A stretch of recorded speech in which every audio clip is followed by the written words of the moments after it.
rencana pelaksanaan pembelajaran sekolah SMK Negeri 1 Wonosobo, mata pelajaran pendidikan agama dan budi pekerti, kompetensi keahlian, semua kompetensi keahlian, kemudian untuk kelas 11 semester ganjil di tahun 2022-2023, materi pokok menebarkan Islam dengan santun dan damai melalui khutbah, dakwah, dan tabligh.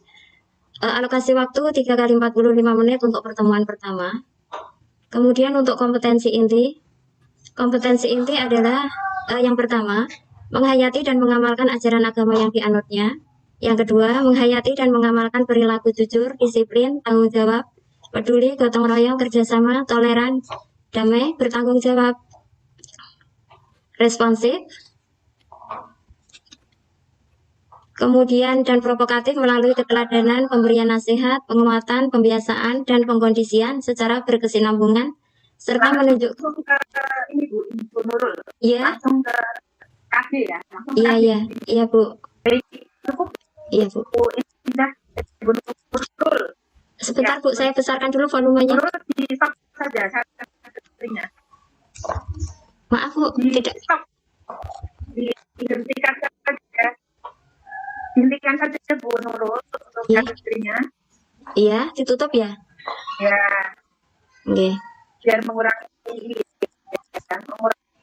kebutuhan untuk internet koneksinya. Ya, silakan ya ditutup, kemudian langsung kita ke tanya jawab. Dulu tadi menggunakan model pembelajaran apa dalam RPP-nya? PBL Bu. PBL, ya. Oke, untuk PBL itu kira-kira mengadopsi teori belajar apa, Bu?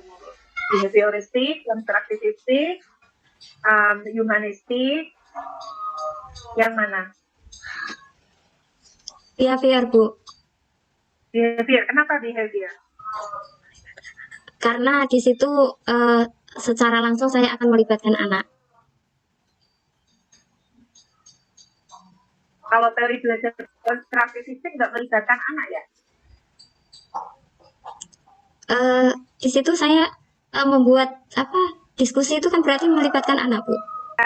Jadi tadi PBL itu sebenarnya mengadopsi teori belajar apa ya?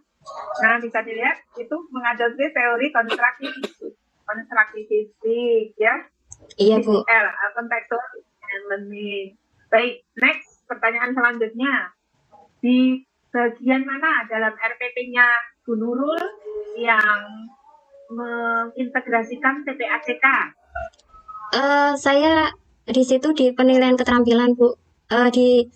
Setelah diskusi juga itu harapan saya adalah anak-anak bisa membuat PPT tentang yang kita bahas pada saat itu di tujuan pembelajaran.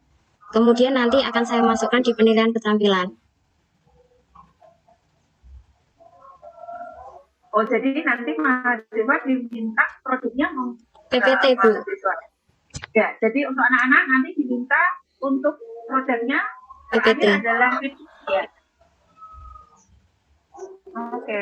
Jadi PPT-nya nanti dibikin oleh masing-masing kelompok gitu. Iya Bu. Kemudian bagaimana peserta didik mempresentasikan proyeknya atau produknya? Nanti setiap kelompok mempresentasikan masing-masing PPT-nya itu Bu. Ya, ini isinya PBL terus gimana? Kenapa kok anak-anak kemudian menghasilkan PPT? PBL-nya di mana Bu Nurul? Itu ketika anak-anak membuat PPT itu Bu, isinya dari PPT itu masalahnya di situ. Dan ini cuma disuruh buat PPT saja itu sudah merupakan model pembelajaran PBL begitu. Yang menurut jenengan paham PBL itu apa? Menggali masalah. Yang menggali masalah siapa? Anak-anak.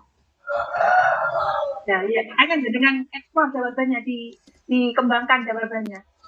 Iya, jadi di kelas itu saya melibatkan anak-anak untuk menggali masalah tentang khutbah itu, kemudian nanti diaplikasikan dituangkan di PPT itu, kemudian dipresentasikan, begitu Bu.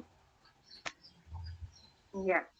Ya, jadi itu masih terlalu general sekali Bu Nurul ya. Jadi PBL itu tidak itu. Kalau semua model pembelajaran ya melibatkan siswa atau teknik begitu. Ya. Oke, next yang terakhir terkait dengan instrumen penilaian dengan pada RPP-nya ya. Nah, terkait dengan instrumen penilaian itu kan harus merujuk kepada atau melihat lagi IPK dan juga tujuan pembelajaran yang termaktub pada RPP-nya gitu. Nah, apakah di RPP yang sudah disusun itu sudah dikembangkan atau siswa sudah digiring untuk berpikir kritis atau belum pada saat mengevaluasi pada tahapan ini, pada tahapan membuat atau menyusun instrumen penilaiannya? Kalau yang saya buat itu Bu, berpikir kritisnya masih mencapai anak itu mampu untuk membuat PPT itu.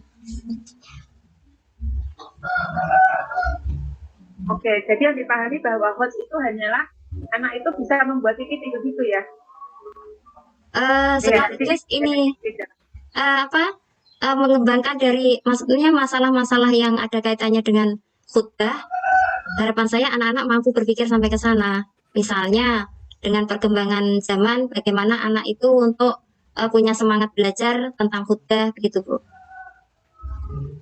Ya. Wah, kalau meminta atau mengharapkan peserta didik untuk memiliki semangat belajar bagaimana berkhutbah ya, itu berbeda lagi loh nanti tujuannya. Jadi harus dilihat tujuan pembelajarannya ya nanti Bu Nurul ketika membuat soal baik untuk kognitif afektif dan psikologi. Oke, saya rasa cukup untuk Bu Nurul ya. Monggo Prof, bisa ditekan untuk titiknya. Terima kasih Bu Mami. Terima kasih. Sekarang Bu Nurul buka Al-Quran ya. Iya Pak.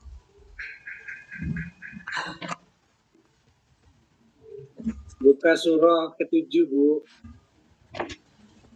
Surah ke-7 Al-A'raf. Boleh buka HP Pak? Boleh enggak? Gimana? Buka Al-Qurannya di HP. Buka Nggak bawa Al-Quran ya? Ada Pak.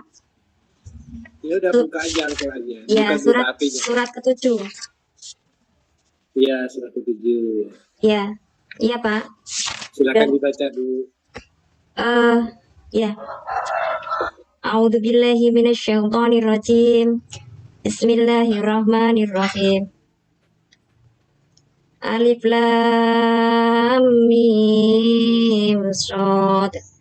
Kitabun unsila ilaika fala yakun fi sadrika harajun minhu litundhira bihi wa dzikra lil mu'minin. Ittabi'u ma unsila ilaikum min rabbikum wa la tattabi'u min dunihi awliya qalilan ma tadhakkarun. Wa kam min qaryatin ahlaknaha faja'aha ba'suna bayatan aw hum qailun. Fama kana cukup Bu. Ya Pak. Cukup Bu. Sekarang Bu. Sadaqallahul adzim. Ya. Silakan kertas Bu sekarang. Udah Pak. Pulpen sudah siap? Sudah. Coba bacaan ketika i'tidal bunyinya gimana Bu? Bacaan i'tidal ditulis Pak. Sami Allahu liman hamidah. Rabbana walakal hamd. Coba ditulis sekarang Bu. Ya. Sekarang ditulis. Nah, doa ketika i'tidal ditulis coba.